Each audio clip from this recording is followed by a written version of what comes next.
Beleza. Boa noite aí a todos, amigos da Ouro Investimentos, PSQA. Mais uma vez, muito obrigado por participar dessa live sobre a reforma tributária, o impacto que acontece na nossa vida aí, né? Então, isso é mais uma matéria importante para a gente discutir e debater sobre o futuro, não só dos nossos investimentos, nossas empresas, mas também do nosso país. Até o tema é muito importante, todo mundo fala assim, reflexo da reforma tributária e tal. Eu só penso o seguinte, qual o perigo disso, né? E é aí que a gente vai conversar sobre essa voracidade que o Estado está sobre os impostos, né? Sobre o nosso patrimônio. E para isso, nada mais nada menos que escalamos aí o Sandro, né? O Sandro é um parceiro já há muito tempo nosso e junto com a PSQA vem desenvolvendo trabalho para alguns clientes e tem um grande trabalho nessa frente tributária. Então, vale aí a gente tá falando aí com os clientes sobre o tema. Bom, Sandro, muito obrigado pela sua presença, muito obrigado mais uma vez aí por estar junto conosco e a bola é tua desse tema tão simples de se falar no Brasil, que é o planejamento tributário. Legal, Portela. Mais uma vez, obrigado aos amigos da Ouro, obrigado a todos vocês que separaram o seu final de tarde para a gente falar de temas árduos, né? Temas difíceis, porque se tem uma coisa que o brasileiro não gosta é conversar sobre tributação, né? E é um prazer, né? Mais uma vez estar junto com vocês, né? A Ouro, como o Portela falou, a gente já vem aí nessa parceria, né? É mais que uma parceria, é uma amizade, né? E eu acho que o tema é muito relevante, né? A gente está vivendo um momento muito especial e uma transição profunda, né? Infelizmente, as discussões têm enveredado por um lado muito fiscalista, né? A gente vai falar um pouquinho hoje os reflexos que a gente está vislumbrando por conta desse novo projeto de reforma tributária, né? Claro que quando a gente fala em reforma tributária no Brasil, a gente sempre espera duas coisas, né? A gente sonha com um sistema tributário mais justo, né? Onde a tributação seja mais razoável e exista uma contrapartida ao cidadão por aquilo que ele paga.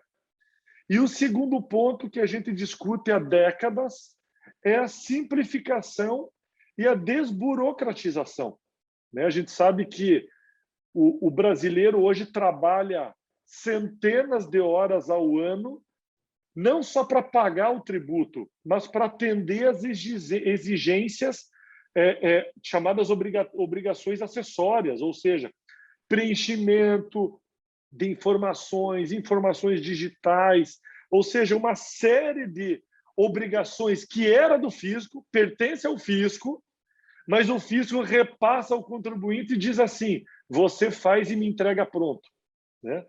Infelizmente, nenhuma das duas coisas a gente vai conseguir atingir nessa reforma tributária proposta pelo ministro Guedes e pela Secretaria da Receita Federal. Por quê? Porque, infelizmente, é uma reforma que vai gerar incremento de custo fiscal e não redução, e é uma reforma que vai trazer ainda mais burocracia para o dia a dia de cada um de nós. Então, a gente tem aí acompanhado há praticamente um mês, né, desde que a proposta foi encaminhada para o Congresso. A semana passada, a gente teve o anteprojeto do deputado Celso Sabino, fazendo uma desidratada no projeto, mas ainda não atingindo aqueles pontos centrais. E então, nosso objetivo hoje é que a gente tenha uma visão geral de tudo que se propõe, de tudo que está na mesa, e a gente entenda e possa não só entender, mas também se preparar para aquilo que está vindo, né? Eu preparei aqui um material para dividir com os amigos.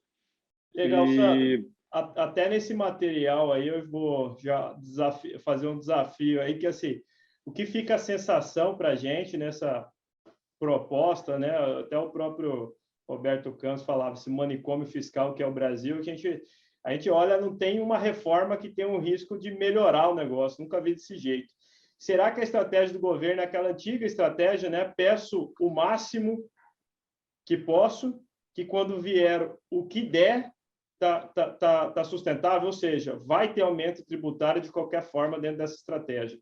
Aí é o desafio de tentar desenrolar esse meio aí tributário. Quero ver como é que você vai conseguir explicar, porque o governo está falando que vai diminuir os impostos com essa reforma tributária, acreditando que até os super salários que estão incorrendo em paralelo, né, na Câmara passarão, né? E a gente sabe que no Brasil isso, bom, até hoje não aconteceu, né? É muito complicado, né, Portela? Por quê? Porque a gente acredita, ou a gente acreditou, ou uma parcela significativa da população está acreditando no discurso da campanha, né? O discurso da campanha era um discurso liberal, era um discurso de diminuição do tamanho do Estado, privatização de empresas estatais desnecessárias, transferência de atividades empresariais do Estado para a iniciativa privada, a desburocratização do Estado, ou seja, a simplificação do dia a dia do cidadão e do empresário empreendedor, e principalmente redução de carga fiscal ou otimização de carga fiscal, né? Eu acho que a gente vive num momento onde o mercado, de forma global, está passando por transformações profundas pós-pandemia, né? E o Brasil não pode andar na contramão do que está acontecendo, por uma questão muito simples: perda de competitividade no ambiente internacional, né? Então, o nosso objetivo hoje é falar um pouquinho daquilo que está acontecendo, mas eu gosto muito de olhar para a história para entender o hoje, né? O nosso hoje e o nosso amanhã depende do nosso ontem. Então, eu comecei a minha carreira profissional meados dos anos 90 e no ano de 95 para 96 aconteceu a última grande reforma do imposto de renda no Brasil, quando se alterou a forma de tributação, se criou os regimes de lucro real presumido e estimado, e principalmente se isentou os dividendos. Quem é um pouco mais antigo vai lembrar que nos anos 95, 94, 93, existia sim uma tributação sobre dividendos. E na época, o secretário da Receita Federal era o Everardo Maciel, que tem sido um crítico veemente da proposta do governo, né, nos últimos dias nos jornais. Qual foi a ideia do Everardo Maciel? Vamos simplificar o sistema, vamos separar lucro real e lucro presumido, ou seja, as grandes empresas e algumas empresas em especial, mercado financeiro, instituições financeiras, vão para o lucro real, e toda a grande maioria das empresas, que são as médias e pequenas, vão para o lucro presumido, e depois também para o simples, tentando fazer o quê? Reduzir a sonegação e fazer que todo mundo pague, nem que seja um pouco, né? E isso deu muito certo nos últimos 25 anos, né? A gente viu uma redução significativa dos níveis de informalidade.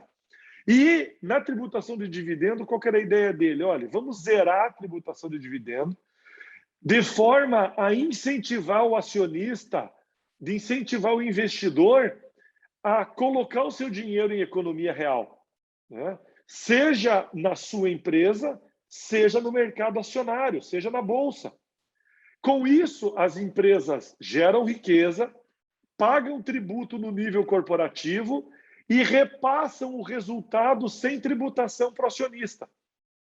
Isso acontece desde 96. Mas o mundo vem evoluindo nesses últimos 25 anos, né? A gente teve o 11 de setembro, né? O 11 de setembro de 2001, que mudou a história, né? Mudou a vida de todos nós, né? Eu sou da época de ação ao portador, eu sou da época de conta numerada. E aquele ataque terrorista, ficou claro, depois das investigações, que o dinheiro rodava no submundo do mercado sigiloso e anônimo. E o governo americano veio com uma política muito forte de transparência, né?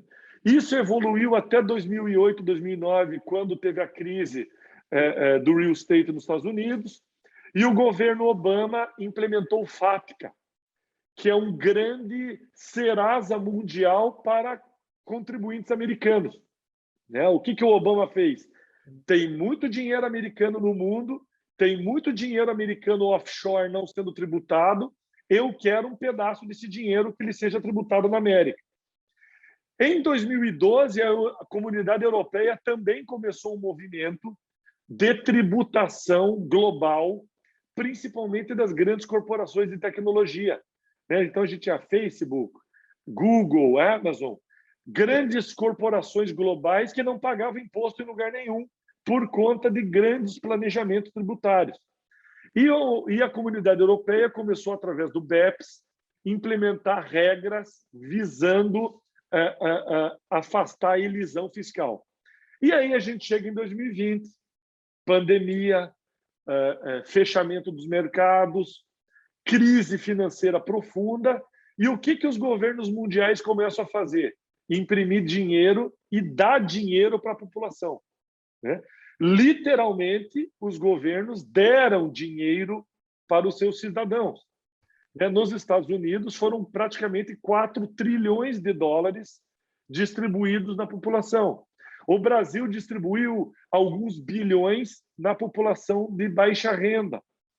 Mas quem entende um pouco de economia, de mercado, sabe que dinheiro não nasce na árvore. Né? O dinheiro tem um preço. Esse buraco vai sair de algum lugar. Infelizmente, no Brasil, esse buraco ou ele sai da reforma administrativa com a diminuição do Estado e enxugamento dos gastos, ou sai do bolso do contribuinte. E é onde a gente está hoje. Né? Uma proposta de reforma que ela é muito agressiva no bolso do contribuinte, e essa conta vai chegar a partir do ano que vem. Né? Desde 1.500, quando que saiu do governo essas contas? Fala para mim, Sandro. E aí, Portela, o governo, dessa vez, ele foi muito agressivo. Como você falou, ele bateu em todas as cabeças de prego. Né? Eu até busquei aquela figurinha ali do cara do burocrata batendo com o martelo na cabeça do prego, que é exatamente isso. O governo pegou as 5 grandes áreas da tributação e ele endereçou pontos importantes em cada uma dessas questões. O anteprojeto do projeto de lei 2337, ele trouxe, além de 22 alterações de tributação, ele trouxe quase 80 revogações de benefícios. Ou seja, é um projeto muito amplo, muito profundo, muito agressivo e muito pesado em relação ao contribuinte brasileiro. E eu quero explicar um pouquinho por que eu estou dizendo isso. Vamos lá. No mundo da corporação, né, da empresa, da pessoa jurídica, a proposta de reforma ela vem fazer uma revolução. Né? O primeiro ponto é o fim da isenção dos dividendos. E quando a gente fala fim da isenção do dividendo, a gente está mexendo no bolso de praticamente todo mundo. Porque aquele que é um pequeno empresário, um profissional liberal, ou até um médio e grande empresário, grande parte da sua renda vem através de antecipação ou distribuição de dividendos.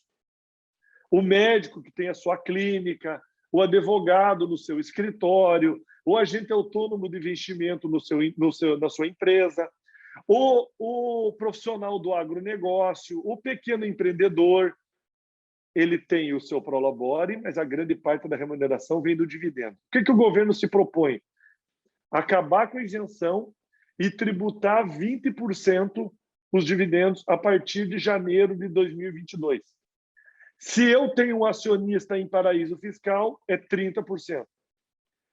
Qual que é a contrapartida que o governo propõe? Não, olhe bem, a gente sai de 0 para 20, mas eu vou reduzir a alíquota do imposto de renda da pessoa jurídica, que hoje é de 34, ou seja, é 15 mais 10 mais 9, eu vou reduzir de 15 mais 10, eu vou reduzir para 22,5. E no ano seguinte, de 22,5 para 20. Ou seja, eu reduzo na pessoa jurídica, incentiva o reinvestimento e tributo forte no nível do acionista. Qual que é o problema disso? Um desincentivo ao investimento em economia real e uma perda de valor e competitividade das empresas brasileiras. Por quê? As empresas listadas em bolsa têm a sua taxa de retorno, o seu valuation, baseado no seu retorno. No momento em que eu tenho que tributar o lucro e depois tributar o acionista, eu tenho uma perda de valor, né? A mesma coisa para o investidor estrangeiro, a mesma coisa para o empreendedor nacional. Então, me parece que essa é uma proposta muito agressiva. E, pior do que isso, Portela, o governo está se propondo a tributar o estoque. O que é isso?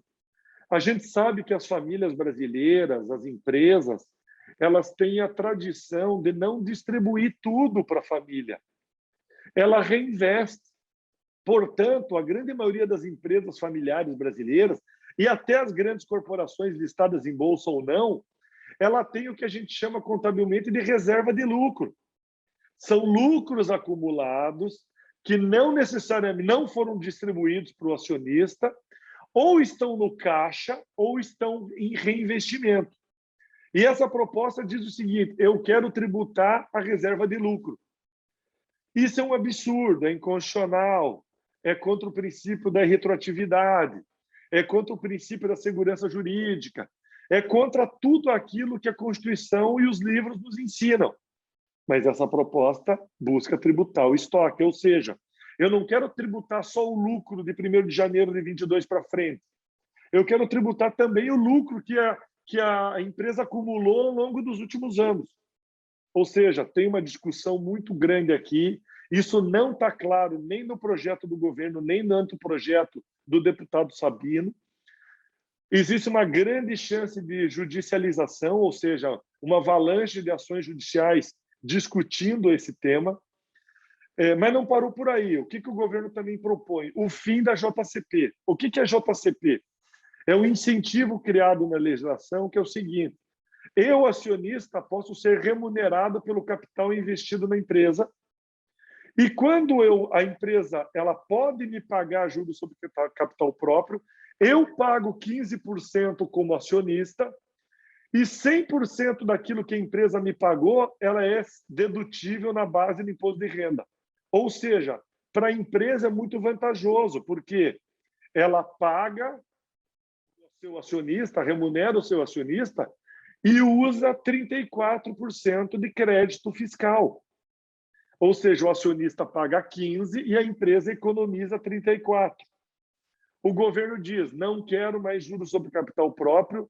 Por quê? Porque agora esse valor não é mais dedutível. Ou seja, não tem mais incentivo nenhum para que as empresas paguem JCP aos acionistas na medida que esse valor, além de sair do caixa, ainda vai ser tributado a 34%. Não faz o menor sentido, né? Um outro ponto também que essa proposta busca mudar é algumas discussões sobre integralização de capital, redução de capital, que hoje a lei permite que seja feita a valor de custo ou de mercado a critério do contribuinte. O governo quer impor o valor de mercado e impor a tributação sobre isso. Ou seja, quando eu reduzir capital ou devolver capital para o acionista, eu tenho uma tributação pesada sobre isso. Então, Portela, essa é uma proposta muito pesada, muita discussão em cima disso. E o deputado Sabino já trouxe algumas alterações no seu anteprojeto, né? São alterações importantes, mas não no nível daquilo que a gente acha adequado, né? O que o deputado Sabino propõe? Ele quer reduzir o imposto de renda de 15% para 2,5%, com empresas que têm um lucro até 20 mil por mês, reduzir isso para 5% e 2,5% a partir de 2023, e reduzir a tributação da renda daquelas que têm um lucro acima de 20 mil, de 25% para 12%. Moral da história: ele faz uma grande salada, ele começa a misturar, ele quer dar benefício para pequeno, mas mistura o grande, e ele faz uma salada. Isso aqui ainda vai ser muito discutido. O que faz sentido? Quero tributar dividendo? Ok. O Brasil é um dos poucos países do mundo que não tributa dividendo? Ok. Mas eu tenho que ter uma tributação adequada no nível da pessoa jurídica. Vou dar um exemplo, Portela. Uma empresa americana hoje paga 20% de imposto. Uma empresa europeia paga 20% de imposto. Uma empresa brasileira paga 34%. E se você somar a tributação da empresa mais a tributação do dividendo, a gente vai chegar perto de 50% de imposto. Exatamente. É um grande desincentivo, é um custo fiscal absurdo e a gente acredita que ainda vai ter muita discussão em cima disso. Isso é importante nessa alteração da alíquota, porque o governo está discutindo nessa apresentação, né, do relator, que essa alteração da alíquota visa, o governo vai perder 80 bilhões de arrecadação e fala que acredita na economia, que vai crescer e também vai tirar dos super salários para conseguir cumprir o seu déficit fiscal. Vai reduzir do governo nada. É importante frisar isso, principalmente tem muitos empresários na sala aí, tem muitos donos de holding dentro da estrutura aqui com a gente. A importância de entender, tem muita gente aí no lucro real e vai sentir isso na pele, que é o que você falou, é uma salada que só vai piorar a realidade de impostos, que não tem nada do que está vindo por aí falando que está diminuindo o imposto. Então, até o nome da live é o perigo, né? Como é que você vê num projeto substitutivo, né, que ainda mantém essa voracidade? O que você enxerga olhando, porque mudamos para PJ para melhor? Continuou horrível ainda. Continua horrível, Portela, continua horrível. Eu acho que a discussão sobre o equilíbrio entre redução de alíquota no nível da empresa com tributação de dividendos, o Brasil ele não pode tirar o olho da realidade global. Em primeiro lugar, a gente já está passando um momento de crise. Segundo lugar, a gente está num momento anticíclico, né? Os países se fechando para proteger os seus mercados.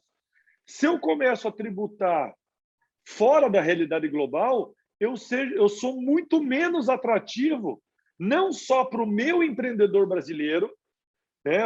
Os nossos amigos aqui estão na live. Puxa, por que eu vou montar uma empresa? Por que eu vou investir numa empresa para pagar 50% de imposto, se eu posso deixar meu dinheiro no banco pagando 15%?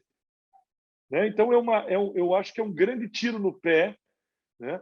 E eu acho que muita discussão ainda vai acontecer. Nós vamos precisar reduzir a tributação no nível da empresa para algo entre 15%, no máximo, né, alguma coisa, e reduzir a tributação de dividendo também para algo em torno de 10% e 15%. Porque não faz sentido eu sair de 34% para 50%. Né? O governo diz, não estamos aumentando o tributo. Estamos sim, porque a proposta do governo sai de 34% para 49%. Então, esse é um ponto importante. Um outro ponto que o anteprojeto do Sabino trouxe é o fim da tributação em cascata. Porque o que o governo estava propondo? Faz de conta que eu tenho uma indústria e eu tenho uma holding. Quando a indústria pagar dividendo para a holding, paga imposto. E quando a holding pagar para o acionista, paga imposto de novo. Eu fico imaginando a cabeça do cidadão que pensou no negócio disso, cara. Eu falo assim, esse cara não sei o que ele pensou. Mas pare para pensar, Portela, que é o seguinte, a gente está pensando na nossa empresa, na nossa família, mas a gente também não pode esquecer que as grandes empresas brasileiras listadas em Bolsa de Valores, praticamente todas são holdings. Porque elas são holdings que têm diversas SPEs embaixo e outras empresas embaixo. Bradesco, Itaú, Vale do Rio Doce, qualquer grande conglomerado brasileiro é holding. Imagine o custo fiscal dessa tributação em cascata. O Sabino, no anteprojeto, acaba com essa tributação no nível da holding, né? Então, pagaria uma vez só, né?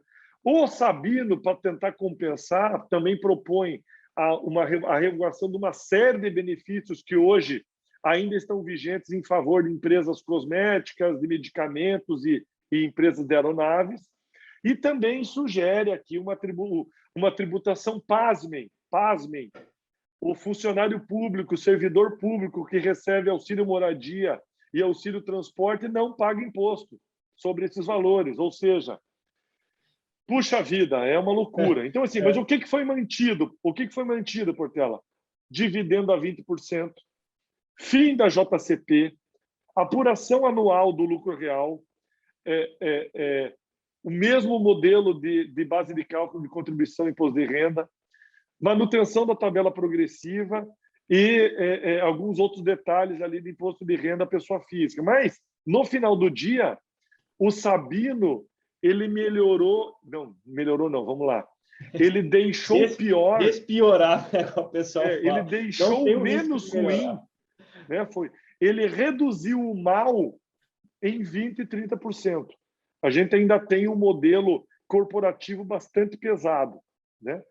E aí a gente vai para um ponto que é muito sensível aos nossos amigos e clientes que estão nos assistindo, que é a tributação imobiliária. A proposta do governo era absolutamente maluca. Que era o quê? Tributar a holding imobiliária como se fosse lucro real.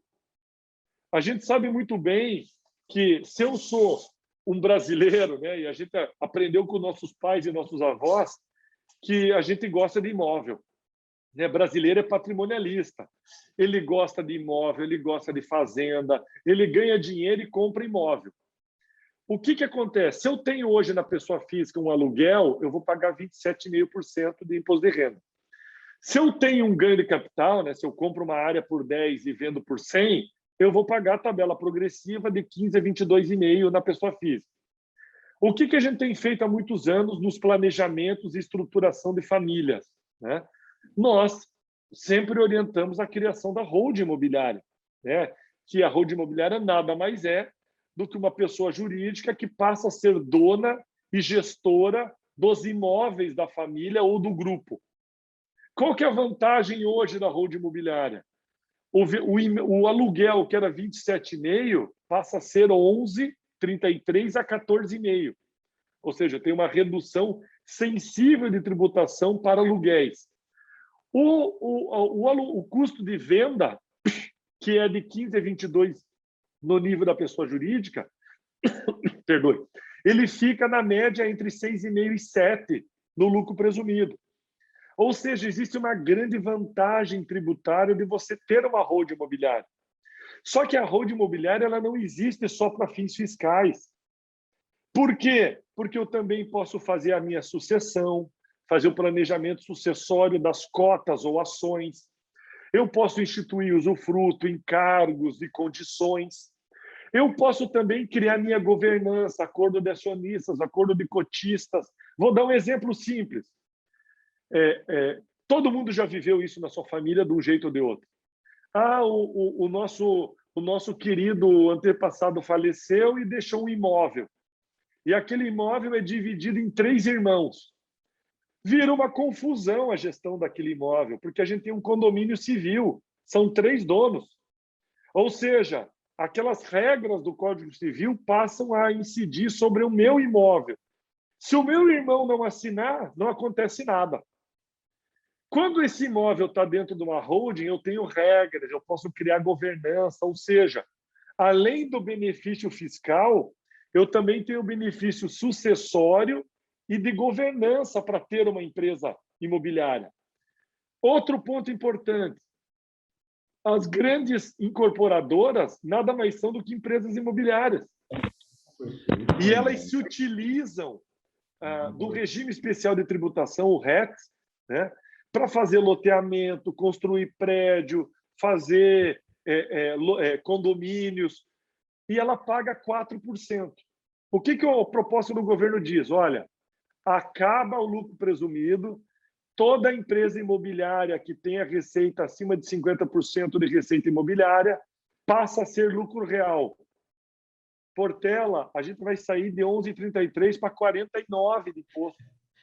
A gente vai sair de 7 para 49 de imposto. É uma loucura. Inviabiliza o mercado imobiliário. O mercado imobiliário que já sofreu tanto nos anos de 2014, 15, 16, Muitas grandes empresas quebraram ou entraram em recuperação judicial. E agora, após pandemia, as empresas começaram a voltar a lançar empreendimentos. O mercado imobiliário voltou a estar ativo e o governo me traz uma ideia absolutamente despropositada, absolutamente inviabilizando o mercado imobiliário brasileiro. Por quê? Por que eu vou investir num imóvel para pagar 50% de imposto? Não faz o menor sentido, né? É um grande tiro no pé. Lembrando que o segmento imobiliário é responsável por 10%, 15% do PIB, né? A cadeia do supply chain vai desde a mineração até a prestação de serviços, ou seja, é um mercado que emprega milhões e milhões e milhões e milhões de brasileiros. E essa proposta ela é muito agressiva, ela é muito pesada, ela é muito fiscalista, né? O deputado Sabino, o que ele fez? Ele tentou dar uma adaptada, né? Então, ele propõe que não vai ser obrigatório o lucro real, ou seja, permanece o lucro presumido, a possibilidade do lucro presumido, e ele também acaba com a obrigatoriedade lá de regime da sociedade em conta de participação. Ou seja, o Sabino trouxe um pouco de racionalidade e bom senso, né?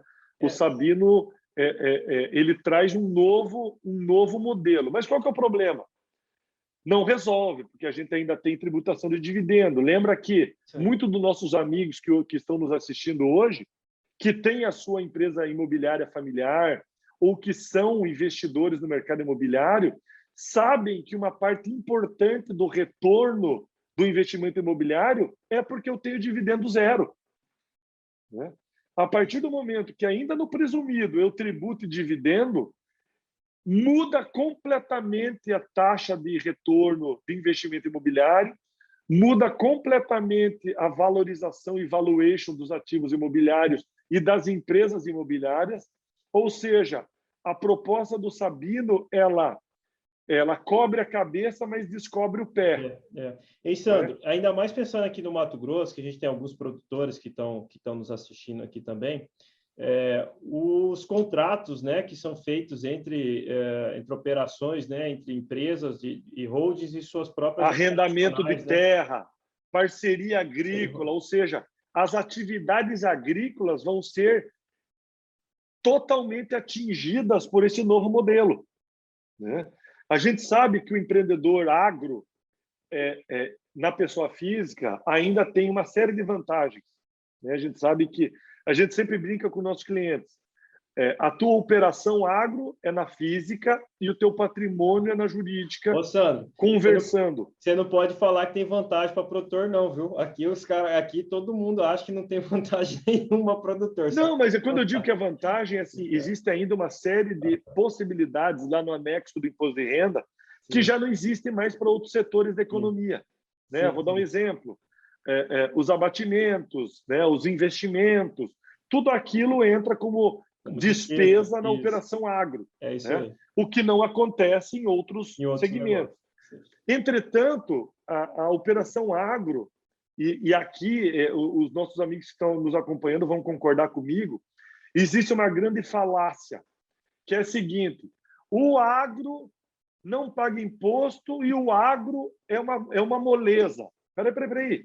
Meu amigo, eu tenho que investir na terra, eu tenho que investir antes, eu ponho a semente no solo, eu não sei se vai chover, eu não sei se vai fazer sol.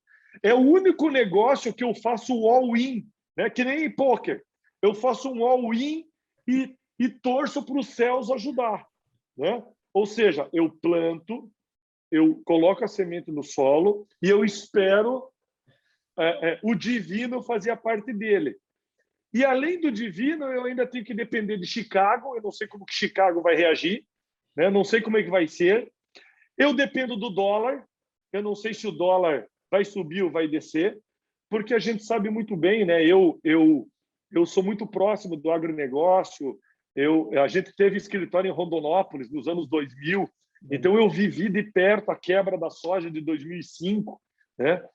Então, assim, a gente sabe que o agro está vivendo um momento muito bom, mas esse momento muito bom não é um padrão. E o governo Esse ainda quer momento, pegar tudo, né? Agora, ainda mais com isso, vai dar trabalho. esse momento é uma janela de oportunidade por conta da China, né, por conta da seca nos Estados Unidos. Ou seja, é uma conjugação de coisas boas que tem beneficiado o agronegócio brasileiro. Agora, eu não posso criar uma regra goela abaixo, onde eu digo assim, o agro vai dar dinheiro e lucro para sempre, então eu quero um pedaço, eu quero a metade desse lucro. Não faz sentido. Porque, vou dar um exemplo, a gente tem clientes no Matupibá. Os últimos 2 anos foram bons, mas a seca dos últimos 5 foram horrorosos, né? Então, o oeste da Bahia, Piauí, Maranhão, o Mato Grosso estava bom, mas o Matupibá não estava, né? Então, assim, é muito relativo, o agro é muito sensível, né? A gente tem clientes do agro no interior do Paraná, Santa Catarina, estão sofrendo com a seca, né? A seca está pesada no sul. Então, assim, essa proposta do governo e o anteprojeto do Sabino não resolve e muita discussão ainda vai ter que ser colocada em cima desses temas, né? Tem outros temas também que são detalhes que o governo tenta fechar algumas portas, questão de atualização de imóveis, né? Lembra que eu não posso atualizar o valor do meu imóvel na minha declaração pessoa física. O governo está propondo a possibilidade de atualização desde que eu pague 4% de imposto, e outras regrinhas que eu não quero entrar muito, é muito questão técnica, não interessa muito. Mas acho que um ponto também que nos atinge em cheio, Portela, é o investimento financeiro, né? Aqui na área da tributação financeira, o governo trouxe algumas boas ideias com alguns cavalos de Troia dentro, né? Então, o que o governo propõe? Renda fixa. Acaba a tabela regressiva, vai tudo para 15%, né? Ou seja, aquela tabela 22,5%, 20%, 17,5%, 15% ao longo do tempo, vai tudo para 15%. Renda variável. Mantém-se os 15% e mantém-se a isenção dos 60 mil no trimestre. O governo veio com mais um cavalo de Troia aqui no fundo imobiliário, né? Como eu falei, o mercado imobiliário ele é um dos vetores da economia, né? E os fundos imobiliários nos últimos anos têm se tornado forças de incentivo desse mercado, né? A gente tem visto a XP muito forte no lançamento de fundos imobiliários, fundo de agro, fundo de logística, fundo de incorporação, fundo de prédio, não importa. E outras casas também, esse mercado está muito forte. E quem que é o grande investidor de fundo imobiliário? A pessoa física. A pessoa física é o grande comprador de fundo imobiliário. E a pessoa física tem um incentivo para fazer isso. Ou seja, aquele rendimento semestral que eu recebo do fundo, eu não pago imposto. Ou seja, eu posso reinvestir, né? Eu posso receber esse rendimento e reinvestir. Se eu vender a minha cota, ok, eu pago 20% de ganho de capital. O que o governo veio com uma proposta de tributar 15% o rendimento e reduzir para 15% o ganho de capital? Vamos lá. De novo, é um desincentivo ao mercado imobiliário. E é um tiro no pé, né? O deputado Sabino, né, ele trouxe a ideia de manter a isenção do fundo imobiliário, né? Então, esse é um ponto que já foi um avanço bastante importante, né? Um outro ponto importante das alterações é a incidência do come-cotas nos fundos fechados, né? A gente sabe, né, Portela, a gente está nesse dia a dia do planejamento das famílias, da organização do patrimônio. Aquela família que tem uma liquidez importante, acima de 10, 12, 15 milhões, a gente incentiva que ela estruture o seu fundo exclusivo. Seja porque eu posso organizar minha sucessão, seja porque eu posso organizar minha governança, seja porque o fundo fechado, como investidor institucional, ele tem acesso a produtos que eu não consigo acessar nem no nível da pessoa física, nem no nível da pessoa jurídica. E, por fim, a cereja do bolo, eu tenho diferimento tributário.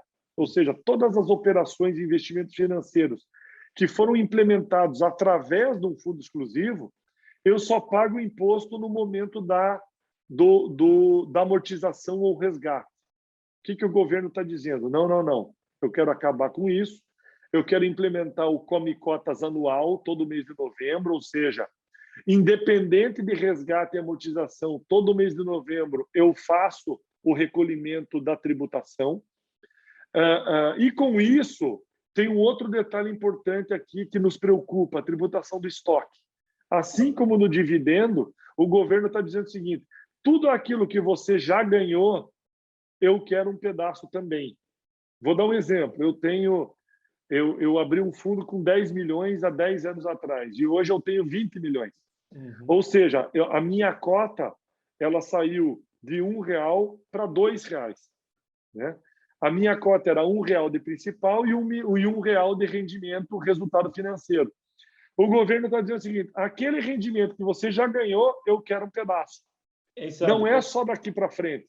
Sandro, o pessoal desses fundos me perguntaram, e aí, Portela, com isso que a gente estava falando, né? O que a gente faz com isso, se isso acontecer? Antigamente, a gente sempre pensava, se tributar fundo exclusivo aqui, a gente começa a mandar mais para offshore, a gente começa a fazer uma estruturação, porque o fundo exclusivo é bom ficar, porque ainda tem, mesmo com a discussão dos 15%, ainda tem a questão patrimonial, que é importante, né? Mas aí, meu amigo, nessa situação, como é que já dá uma luz aí nesse tema? O que você faz com essa situação antes disso acontecer? Vamos lá, Portela. A gente está acompanhando, né? Eu acho que ainda tem muita discussão. A gente está num momento muito difícil, porque se a reforma for aprovada rápida, goela abaixo, não teremos grandes discussões, existe grande risco de todas essas medidas serem aprovadas, com vigência a partir de 1º de janeiro de 2022. Isso é um cenário ruim. Mas tem um cenário pior ainda, que é a discussão continuar até setembro, outubro, novembro, dezembro, a proposta ser aprovada no apagar das luzes em dezembro, para início de vigência em 1º de janeiro. Aí já não dá mais tempo de fazer nada. Né? Então a gente está naquela história assim, se correr o bicho pega, se ficar o bicho come.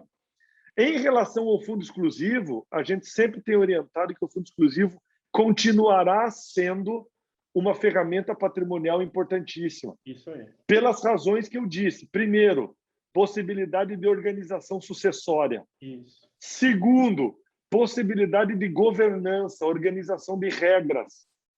Terceiro, acesso a produtos de investidor institucional, né? Porque o fundo exclusivo ele acessa uma prateleira de produtos financeiros que a pessoa jurídica e a pessoa física não consegue acessar por determinação legal. Exato. Então, ainda que haja o fim do diferimento com a implementação do Come Cotas, o fundo exclusivo permanece uma ferramenta importante. A grande discussão, Portela, é a tributação de estoque. Exatamente. Que é inconstitucional, inadmissível, absurda. O grande X da questão é o governo vai insistir nesse tema ou não? Se ele insistir, teremos uma enxurrada de ações judiciais discutindo esse tema e o Supremo, no passado, já deu ganho de causa aos contribuintes no sentido da irretroatividade dessa tributação. Né? O governo, meado dos anos 2010, 2011, buscou tributar o estoque de lucros de controladas ou coligadas no exterior e o Supremo diz, não pode, só pode tributar daqui para frente. Né? Então, a gente acredita nesse precedente, mas, de novo, cada Supremo é o Supremo, cada momento histórico é um momento diferente. Né? O governo também vem muito forte para acabar com os fundos de investimento em participações de natureza patrimonial, né? São aqueles fundos, aqueles FIPs patrimoniais que a gente usava muito em operações de M&A e operações de mercado de capitais. Né? Então, ele está equiparando esse fundo a uma pessoa jurídica. Então, só para você ter uma ideia, eu estava numa reunião de um cliente nosso semana passada, eles têm uma estrutura de fundo e a gente fez uma estimativa que chegou a quase 100 milhões de reais de tributação se essa nova norma entrar em vigor. Ou seja, é um impacto fortíssimo no bolso e no patrimônio das famílias, né? Também uma proposta muito infeliz de tributação dos fundos e entidade de investimento, que são aqueles chamados fundos de private equity, né? Que o objetivo é exatamente permitir o reinvestimento e entregar um resultado lá no final para o cotista e tributar uma vez só, né? E o governo está se propondo a tributar no momento do ganho, o que é muito ruim e é um desincentivo também, né? O que o anteprojeto do Sabino trouxe? Fundo imobiliário mantém a isenção do rendimento, o que é uma grande notícia, e ele afasta o come-cotas de alguns fundos. FIAGRO, né, o fundo de agro, fundo imobiliário e fundo de infraestrutura. Resolve? Não resolve. Mas já é um avanço, né? Sandro, o que vocês estão vendo em termos de holding imobiliária, fundo exclusivo? A gente está estudando todas as alternativas, né? Claro que faz um mês que eu não durmo, né, Portela? Ou pelo menos eu acordo de madrugada toda noite pensando nas soluções para os nossos clientes. Então, assim, a gente está estudando muito fundo imobiliário para a família, né? A gente está estudando muita operação onde a gente consiga trazer uma racionalidade para dentro da estrutura, né? Vou dar um exemplo do absurdo do governo. Se eu tenho uma holding imobiliária, eu pago 50. Se eu tenho um fundo imobiliário, eu pago 15. Pô, então é melhor ter um fundo imobiliário, né? Então, assim, claro que os amigos estão aqui me ouvindo vão dizer, Sandro, mas não é bem assim. Tem o custo de estruturação, tem custo de administração e gestão, tem custo de TBI. Tudo isso é verdade, né? Então, quando eu estou falando sobre soluções, são sempre soluções em tese, onde a gente precisa olhar caso a caso, né? Eu sempre brinco, né, portanto, você já me ouviu falar N vezes isso. Cada família tem a sua necessidade, a sua realidade individual. Isso aí. Eu não posso querer ir na prateleira e pegar uma solução e querer aplicar para todo mundo. E isso aconteceu muito no agronegócio nos últimos anos. A gente tem visto muitos absurdos com a chamada holding agro. É isso aí. Né? A gente tem visto curso na internet, advogados rodando o interior do Mato Grosso, do Matopibá, vendendo holding agro. Não é bem assim, gente. Não é tão simples como se parece. E muito cuidado, tem muito aprendiz de feiticeiro vendendo solução mirabolante. E o prejuízo vai ficar no teu bolso. Então, assim, muito cuidado, né? E, por fim... Oi, pois não, Portela. Vou até tomar aqui, sempre quando entra nesse assunto aqui, eu, como eu conheço, tem vários clientes aqui, desde do setor agrícola, né? Principalmente até alguns empresários, até vão sofrer com o setor de medicamentos também, estão sofrendo aí com essa nova, vou falar direto, né? O novo roubo ao nosso bolso, né? Meu amigo, como que a gente, olhando essa reforma, você consegue visualizar um movimento que, estrategicamente, os clientes podem fazer? Você falaria assim, Portela, calma, espera desidratar isso, espera mais um mês, 2 meses, 3 meses, não sabe quando, ou você já gostaria de colocar para os clientes, olha, se movimentem, comece a pensar em novas estruturas, aí depois você vai falar das offshore também, que saiu de fora. Até teve um cliente que mostrou para mim, Portela, isso aí desestimula a criação de hold. Eu falei, desestimula hold, desestimula a empresa, desestimula ficar no Brasil, porque a gente sabe que o efeito primeiro que é dos grandes empresários, os empresários reduzirem seu espaço no país, né? Você perde resultado financeiro ficando aqui, o teu risco aumenta, né? Se teu risco aumenta, você vai buscar um lugar onde seu risco diminui. E aí eu gostaria que a gente tenha um tempo aí, como é que a gente pode pensar estrategicamente alguns cases, né, dentro disso, para esses clientes aqui do Mato Grosso e da Ouro Investimentos.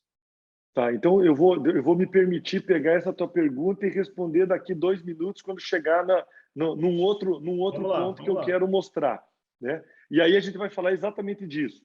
Então, assim, aqui no mundo offshore, o governo também mirou a sua bazuca e falou assim, todo o dinheiro que o brasileiro mandar para fora, eu vou querer um pedaço o mais rápido possível, né? Hoje, a gente tem trabalhado muito no sentido de É importante as famílias terem diversificação, né? A importância da família ter um pedaço da sua pizza patrimonial em moeda forte, né?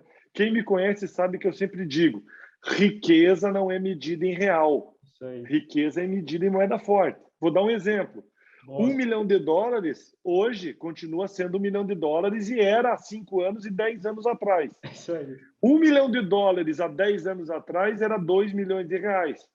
Há 5 anos atrás era 3,5. Hoje é 5,5. Ou seja, eu preciso o dobro de reais para ter o mesmo $1 milhão. Ou seja, eu perdi um pedaço significativo do meu patrimônio em moeda forte, né? O que o governo está se propondo aqui? Acabar com o diferimento das offshores, ou seja, tributar o rendimento. E, de novo, Portela, tem aqui um ponto importante de discussão. O governo fala em tributação de lucro apurado em balanço, mas o projeto não diz que balanço é esse. Exatamente. E qual que é o prazo desse balanço. Da análise disso. Como a gente sabe que a DCBE do Banco Central é anual, o nosso bom senso diz esse balanço tem que ser anual, pelo menos anual, né? E o governo está criando aqui uma tributação fictícia sobre lucro não distribuído. Porque o projeto de lei diz o seguinte, o lucro apurado em balanço. Mas o lucro apurado em balanço ele não necessariamente vai ser distribuído, ele pode ser reinvestido. Exatamente. O governo fala, não, independente de distribuição, eu quero tributar. E outro ponto também importante é que ele quer tributar cheio, a 27,5. Então, de novo, tributação de estoque. Então, todo aquele ganho que eu já tive dentro da minha empresa, de ontem, de 1 ano atrás, de 10 anos atrás, o governo quer tributar hoje. De novo, Portela, muita discussão. Isso aqui pode desembocar no Poder Judiciário e a gente aguarda aí as cenas dos próximos capítulos para que isso mude, né? O que o Sabino fez? O Sabino... Opa, aqui eu fiz um equívoco. Eu escrevi e colei errado. Vamos lá. O que o Sabino fez? Ele acabou com a tributação de variação cambial. Ele disse, não, isso não pode acontecer. O que é muito justo, porque variação cambial não é renda. Variação cambial é perda do valor da moeda, não é renda. E ele também afastou a regra de CFC, mantendo o regime atual de diferimento. Ou seja, permanece a regra de hoje. O que vai acontecer? Não sabemos.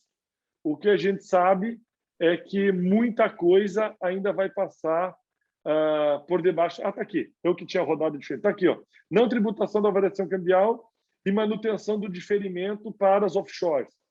E aí, indo para a tua pergunta, Portela, lembra que o símbolo da pesca é o canivete. Isso né? aí. Eu sempre brinco.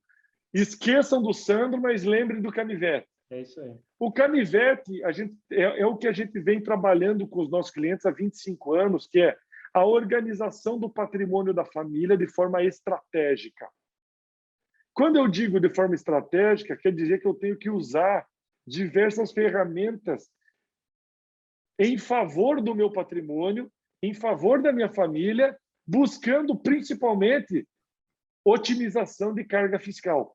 Né? Quer dizer, eu tenho que pagar imposto, sim, mas eu tenho que pagar o justo. Né? O que acontece hoje? Se a gente olhar ali, Portela, holding imobiliária, holding operacional, fundo de investimento, fundo estruturado, tributação de previdência por ITCMD, tributação de empresa no exterior, ou seja, tudo aquilo que a gente tem hoje está em xeque. Isso aí. Toda a estrutura do patrimônio das famílias brasileiras encontra-se em xeque por conta dessa proposta de reforma tributária. O que nós temos trabalhado com os nossos clientes, e a gente tem feito reuniões todos os dias com vários clientes, é o seguinte: não é hora de fazer nada ainda, não é hora de tomar medida precipitada, não é hora de sair desmontando estrutura ou montando estrutura, porque eu ainda não sei o que vai acontecer. Entretanto, é hora de começar a mapear. Então, o que a gente tem feito muito, Portela? Um trabalho de reanálise e mapeamento das estruturas. Olhar para a família, então, realidade da família, pai, filho, neto, irmão, primo, governança. Está no Brasil, não está? Mora no Brasil, mora no exterior? Qual que é a estrutura da família? É casado, é separado, tem união estável, não tem? Todo esse mapeamento da família. Mapeamento das empresas. Qual que é o meu segmento? O que eu faço? Tem hold, não tem hold? Vou desmembrar minha atividade? Não vou. Vou operar com securitização? Não vou. Tem uma série de mapeamentos a serem feitos no nível da empresa. Agronegócio. Tenho uma agropastoril? Não tenho. Tenho uma hold imobiliária? Não tenho. Vou continuar operando na física ou não vou? Tudo isso é mapeado. O nível dos imóveis, a mesma coisa, e o nível do dinheiro, a mesma coisa. Imóveis, pessoa física e holding, fundo imobiliário, não tenho fundo imobiliário, tenho loteamento, faço incorporação ou não faço, invisto em SPE. É muito comum as famílias investirem em SCP, Sociedade de Cor de Participação, ou SPE, né? Principalmente no agro, né? As cidades foram crescendo e as fazendas foram virando cidades. Isso né? A gente tem cliente que a gente brinca que ele ganhou na loteria, porque ele transformou hectare em metro quadrado. Né? Então, aquilo que era o hectare virou metro quadrado e valorizou 1000%. Mas isso tem que ter uma estruturação por trás. Investimento financeiro. O que eu tenho de investimento no Brasil? O que eu tenho de investimento no exterior? Tenho fundo exclusivo? Não tenho. Tenho fundo estruturado? Não tenho. Como que eu organizo tudo isso? E aqui tem o último ponto, né, Portela, aqui. Não diz respeito à reforma tributária, mas diz respeito ao que vem pela frente, que é a mudança do ITCMD. Né? Os estados estão famintos para aumentar a alíquota do imposto sobre doação e herança, que hoje tem um limite de 8%. Então, assim, o que a gente tem trabalhado muito, o que a gente faz de sugestão aos amigos é mapeamento e início de análise. Né? Começar a analisar, mapear para poder tomar decisão na hora certa. Desmonto a hold, não desmonto. Desmonto a imobiliária, não desmonto. Transformo imobiliária em fundo exclusivo ou não. Mantenho o meu fundo exclusivo financeiro ou não. Aumento minha remessa de valor para o exterior ou não. Crio a minha offshore ou não. Desmonto. Ou seja, tem uma série de aspectos estratégicos e, de novo, a gente está num jogo de xadrez. Né? Eu sempre brinco que patrimônio de família é muito difícil para angariar e é muito fácil para perder. É isso aí. É mais ou menos assim, Portela. Eu não vou entregar a minha saúde na mão de qualquer um. Então, um dos grandes desafios para as famílias é terem assessoria adequada, de forma que eles sejam bem orientados e tomem a decisão correta. É isso aí. A gente sabe, né, que o mundo empresarial nunca é uma escolha entre o bom e o melhor. Às vezes é uma escolha entre o ruim e o horrível. É a diferença do bom para o horroroso. Ou seja, cada peça que você mexe no tabuleiro da tua vida e da tua família vai ter um impacto profundo e vai custar muito no teu bolso hoje ou amanhã. Então, Portela, assim, essa é a visão geral da reforma, a visão geral do anteprojeto do deputado Sabino. Muita discussão em Brasília, muita coisa acontecendo. Qual que é a nossa expectativa? Que muito dessa reforma não seja implementado, que alguns desses pontos sejam inteligentemente, racionalmente reorganizados. Racionalmente, inteligentemente organizado pelo governo brasileiro. Eu acho que, assim, na mesma frase, ele não combina muito bem. Então, Portela, assim, a gente está aqui esperando, mas a gente não está de braço cruzado. Né? A gente tem falado com nossos clientes a importância da pressão, a importância da manifestação das entidades de classe, pressão no Congresso, pressão no governo, mas organização dentro de casa. né? Não dá para deixar para saber o que vai fazer no último minuto, né? Então, eu acho que esse é um desafio muito grande e eu deixo aí estou à disposição para eventuais comentários e perguntas e críticas, né? E, Portela, a gente vai disponibilizar depois também essa apresentação para os clientes da Ouro. Então, a gente depois manda para vocês e os amigos vão poder, através dos seus assessores, terem acesso à apresentação também. Legal, Sandro. Muito obrigado. Aí, acho que assim, muitos assuntos aí falando sobre os efeitos o reflexo dessa reforma tributária. Até antes de abrir, o próprio tema foi o perigo, né? O perigo disso para os nossos investimentos, empresas, né? Sandro, fica uma sensação uma percepção que a gente já tinha disso, que esses 600, 700 bilhões que o Brasil imprimiu, né, o ano passado para manter, e no próximo ano, um ano eleitoral novamente, a gente não sabe o que vai sair daí. Nos resta pensar que essa voracidade, ela não vai acabar no momento de uma reforma. Ela não é alguma coisa que é transitória, que vai fazer agora e vai acabar. Ainda vindo de uma inflação enorme, né, que nós estamos vivendo aí nos últimos 12 meses, de 8% aí no Brasil. Então, hoje, você estava falando assim da gente tomar essa decisão com cuidado, parcimônia, escolhendo muito bem os profissionais que estiver ao nosso lado para cuidar da nossa saúde. E nós temos aqui muitos clientes que eu sempre falo, dificilmente você vai colocar numa só decisão a melhor jurídica, a melhor financeira e a melhor fiscal. Dificilmente você vai escolher os três ao mesmo tempo. Você vai ter que escolher qual caminho você está, né? Qual caminho você vai escolher. E, particularmente, vendo para onde nós estamos indo, né? Nós estamos vivendo um arcabouço jurídico como poucos momentos juridicamente financeiros estamos em xeque, né? Mas eu acho assim que o trabalho que a PSQA, o Canivete, que a gente até, na hora que você mostrou, muitos clientes bateram foto, mandaram meu WhatsApp, pô, interessante a análise, a gestão, e eu falo muito disso. Sobre mandar dinheiro para fora do Brasil, já tem 7, 8 anos, tem muita gente aí que fala, vou mandar, bate 3, quando voltar 2,80 eu mando, quando for 3,30, 3 eu mando, quando for a 4, 3, até hoje estão esperando cair, né? Mas tudo bem. Então, mas, Sandro, muito obrigado aí. E eu abro a perguntas aqui, que quem quiser fazer a pergunta, abrir o microfone para a gente já avançar aí. Vamos ver se alguém vai querer fazer alguma pergunta. Aqui tem um ponto, né, Portela, enquanto nossos amigos preparam a pergunta, é assim, a gente também não pode olhar, a gente tem que olhar todos os lados, né?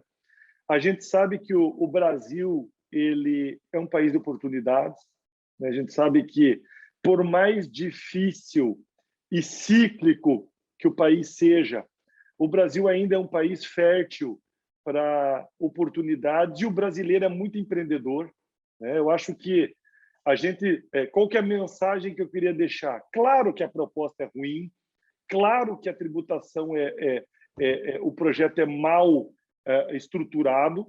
Por outro lado, o brasileiro não desiste, né? Então, a gente está aí num momento de transição tecnológica, o agronegócio está indo muito bem, o mercado imobiliário está retomando. Então, assim, eu acho que a grande sacada do momento atual e dos próximos anos é aquilo que a gente gosta de falar sempre, a gestão estratégica, né? Eu acho que gestão patrimonial todo mundo faz. Eu acho que a diferença é amadorismo de profissionalismo. Vai custar mais caro? Pode até custar, mas se eu me organizar e se eu me planejar, eu vou continuar sendo rentável e vou continuar ganhando dinheiro. Porque esse é o Brasil, né? Eu lembro que eu já estou beirando os 50, então eu sou da época dos anos 80, né? Eu lembro dos planos Funaro, eu era criança, né? Eu lembro do plano Collor, quando todo mundo anoiteceu com dinheiro e amanheceu pobre, né? Eu lembro da superinflação, depois o plano real, e graças a Deus o Brasil suportou e as famílias suportaram. Eu acho que o grande viés é manter o otimismo e lapidar e ajustar de forma que, através de uma gestão estratégica, aquilo que você falou, patrimônio, tributo e investimento, você mantenha o crescimento e mantenha a rentabilidade. Eu acho que não é terra arrasada, muito pelo contrário, o Brasil continua um lugar de oportunidades, como eu disse, mas eu acho que para o empresário e para a família, a lição de casa fica mais profunda. Não dá para tocar de qualquer jeito, não dá mais para ser amador, não dá mais para confiar na assessoria de qualquer um. Vai precisar lapidar para manter esse nível de rentabilidade e preservação e perpetuidade do patrimônio. Legal, Sandro. Vamos ver se tem mais uma pergunta ali. Portela, posso fazer uma pergunta? Vai lá, Matheus. Ô, Sandro, quando você se referia à tributação do estoque, esse estoque ele seria uma tributação apenas financeira, teria um período, ou é simplesmente aquela tributação com relação aos dividendos que foram distribuídos anteriormente? Vamos lá, boa pergunta, Matheus. O que o governo determina? Ele determina o seguinte: em relação aos fundos exclusivos, vai ter um tempo, e se for recolhido até aquele tempo, eu pago uma alíquota menor, né? Então, eu reduzo de 15 para 10. Em relação ao estoque de dividendos de empresas e de empresa no exterior, é a tributação direta. Ou seja, o governo vai dar um prazo e ele vai cobrar e ele vai obrigar o recolhimento sobre o valor anterior. É inconstitucional, é contra o princípio da retroatividade, da anterioridade, da segurança jurídica. É uma loucura, mas está no projeto. Está no projeto e está no anteprojeto do Sabino também. Então, assim, muito cuidado e muita atenção nisso. O que a gente está fazendo com alguns clientes? Sandro, eu tenho caixa. Eu vou me preparar, se mudar a lei, eu distribuo tudo antes de 31/12. Nem que eu reinvista, nem que eu faça mútuo, nem que eu faça outra coisa, mas eu vou tirar o dinheiro da companhia. Outra circunstância. Sandro, eu não tenho caixa, mas eu tenho bancabilidade. Então, eu vou fazer o seguinte, eu vou tomar um pouco de dívida, faço caixa e distribuo o dividendo, que eu não vou pagar 15%, 20% de imposto no lucro que eu ganhei há anos atrás. Ou seja, tem diversas alternativas e estratégias sendo discutidas, mas nada ainda definido, porque a gente não tem a regra definida. Não sei se consegui deixar claro, Matheus. Positivo. Não, é que quando você falou a questão do estoque, eu trabalho numa empresa agro. E é muito comum, assim, a gente também, recentemente, está trabalhando na modalidade holding, naquele modelo de parceria entre física e jurídica, e é muito comum, além dos dividendos que a gente faz a distribuição, a gente acaba, às vezes, passando de um ano para o outro com um estoque físico de grãos também. Aí, quando você tocou no assunto de estoque, a gente fica na cabeça, mas será que vai ser só o financeiro? Porque, assim, o governo ele tem a informação do estoque nosso, do que a gente mantém de um ano para o outro, porque isso nesse caso, Matheus, vamos lá, nesse caso aqui, vamos lá.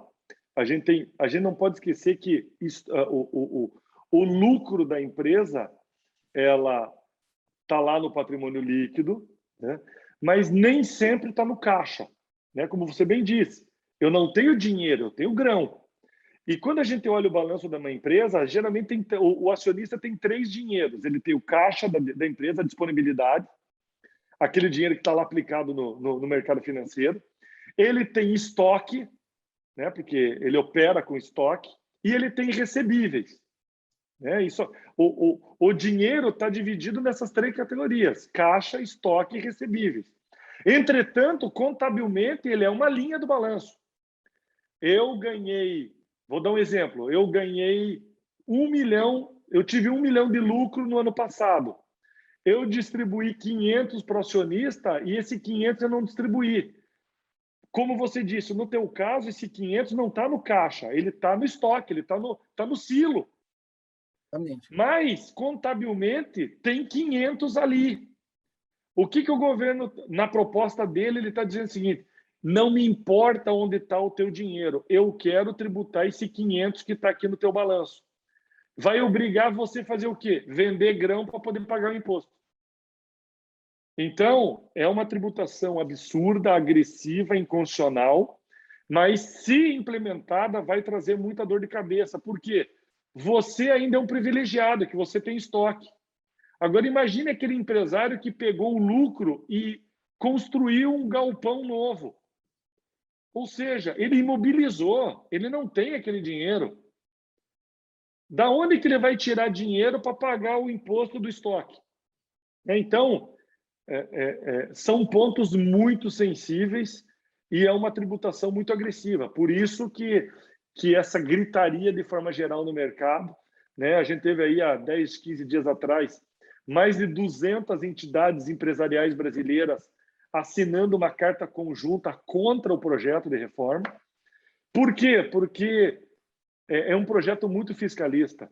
A sensação que dá é que o Guedes entregou uma folha em branco para a Receita Federal e diz assim: façam o que vocês quiserem que a gente vai implementar. É mais ou menos isso que o projeto se constitui, num projeto absolutamente fiscalista e burocrata. Legal, Sandro. Legal, Matheus. Mais uma coisa, Matheus? Não, Portela, obrigado aí pela oportunidade. Resumindo, aí é só um assassinato ao empreendedorismo brasileiro, né? Infelizmente, meu amigo. O Célio é um dos impactados também. Estamos falando aí que de 0 a 10, qual que é a chance do Congresso avançar com a reforma nesse momento político? Boa, Celso. Assim, a gente, assim, eu acho que um cliente meu me ligou esses dias e falou: Sandro, é exatamente isso. Não é possível, a proposta é ruim demais, ela não vai passar. E eu falei: eu concordo com você, mas se 50% passar, já é ruim demais. Exatamente. Por quê? Porque se não passar o come cotas, vai passar o dividendos. Se não passar o fundo imobiliário, passa o fim da JCP. Se não passar o lucro real imobiliário, ou seja, parece que o governo pegou todos os bodes, colocou numa sala fechada, os bodes estão cheirando, berrando e fazendo sujeira. E ele quer assim, ó, vamos tirar metade dos bodes que já melhora, mas continua ruim. Então, assim, é momento de muita pressão, é momento das entidades empresariais se manifestarem. E qual que é o clima político-social? A gente tem um problema sério de déficit, né? A pandemia, ela trouxe um buraco no orçamento da União, dos estados e municípios. A gente vai entrar no ano eleitoral, a gente vai ter medidas populistas eleitoreiras e alguém vai ter que pagar a conta. E não existe melhor momento do que usar a pandemia para repassar a conta para o outro. Olha, a sociedade precisa, tem que tirar do rico para dar para o pobre, porque a pandemia ajuda a todos. Mas não se mexe no tamanho do Estado, não se mexe no fim dos privilégios e benefícios dos servidores públicos, não se mexe na estabilidade, não se mexe nas estatais, não se mexe em nada, mas se mexe no bolso do empreendedor e da família. É isso aí mesmo. Pô, Sandro, acho que a gente já está um tempo aí, vai ter mais perguntas, depois eu vou te enviar. Mas a mensagem que a gente passa, e é bom esse alinhamento que tem entre a Ouro Investimentos e a PSQA, entre o Portela e o Sandro, o Rony, a gente sempre fala para os clientes o seguinte, até você citou, né? Eu gosto de citar Nathan Rothschild, né? Ele disse que para você construir uma fortuna, você precisa de muita sagacidade e ousadia, mas para mantê-la, gasta-se 10 vezes mais, né? Então, nesse momento que os clientes estão, né, construindo seu patrimônio e protegendo ele e tentando diversificar ele, é o momento de a gente ter muita competência estratégica em procurar seus assessores, procurar sua equipe jurídica. Eu sempre falo como assessor de investimentos, né? A gente fala de proteção patrimonial, a gente fala, gente, advogado é um negócio que você precisa estar do lado. Tem alguns advogados aqui também que acompanham esse tipo de trabalho. Então, o que fica a mensagem é que, gente, nós estamos no Brasil e estar no Brasil sem ter um apoio jurídico, financeiro, você está deixando muito dinheiro na mesa e está tomando risco desnecessário. Então, eu acredito que você mostrou muito bem aquele canivete. Eu sempre falo, pessoal, tem muita oportunidade, tem muita estratégia que você pode fazer para se proteger. Certo, Sandro? Quero deixar... Portela, obrigado, meu amigo, mais uma vez. Obrigado pelo convite. A gente está sempre à disposição da Ouro e dos amigos. Eu acho que muita água ainda vai passar por debaixo dessa ponte. Talvez tenhamos que fazer outras conversas sobre o que vai acontecer daqui 20, 30, 45 dias. A gente está à disposição e a gente também vai disponibilizar essa apresentação que a gente fez para que os nossos amigos e clientes da Ouro também possam ter acesso a tudo isso que a gente discutiu e conversou hoje, tá bom? Legal, Sandro. Eu que agradeço aí a atenção. E bom, foi bem você ter lembrado, né? Não tem muito a ver com isso, mas dia 19 de agosto, acho que é 19 de agosto, nós vamos fazer uma live sobre pré-imigração. Não tem muita coisa a ver, mas é bom saber, né? Quais os caminhos, né? A gente vai estar falando com os clientes sobre isso. Mas, novamente, Sandro, muito obrigado aos clientes. Ficamos aí à disposição e aí, assim que ele mandar para a gente vai encaminhar para todo mundo. Então, vamos fazer pressão, como o Célio está falando aí, e vamos mandar nossas mensagens para os senadores aí, vamos fazer pressão, porque é o caminho que a gente tem de pressionar quem nos representa. Então, o único caminho é esse aí. Obrigado. Obrigado, pessoal. Boa noite a todos. Até a próxima. Abraço. Até mais.